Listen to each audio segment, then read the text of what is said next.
ஆனால் இதில் லாபம் அதிகமாக அடைந்தது என்று பார்த்தால் இஸ்ரேல் என்று நீங்கள் அவங்க தான் ஒருவேளை இதில் தந்திரமாக அமெரிக்காவையும் இந்த போருக்குள் இழுத்து கொண்டு விட்டிருக்கிறார்களோ என்று எனக்கு என்ன தோன்றுகிறது.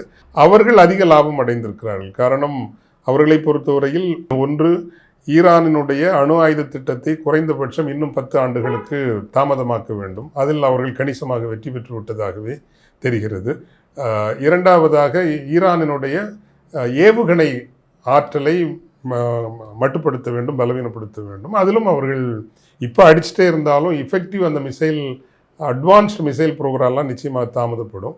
ஈரானுடைய கடற்படையை பலவீனப்படுத்துவது, அதிலும் அவங்க கணிசமாக வெற்றி பெற்றுவாங்க. முடிக்கிறதுக்கு முன்னாடி அதனுடைய கடற்படையினுடைய ஆற்றல்களை எல்லாம் மிக கணிசமாக அழித்து முடித்து விடுவார்கள். அப்படிங்கிறதான் இன்றைக்கு உள்ள களநிலை. எனவே எப்போ முடியும்னு சொல்ல முடியாது. ஆனால் முடிவதற்கான அழுத்தம் உறுதியாக அமெரிக்காவுக்கு உள்ளிருந்தும் வரும், அமெரிக்காவினுடைய தோழமை நாடுகளிடமிருந்தும் வரும், ஏனைய உலக பாதிக்கப்படுகின்ற இந்தியா உள்ளிட்ட ஏனைய நாடுகளிடமிருந்தும் வரும்.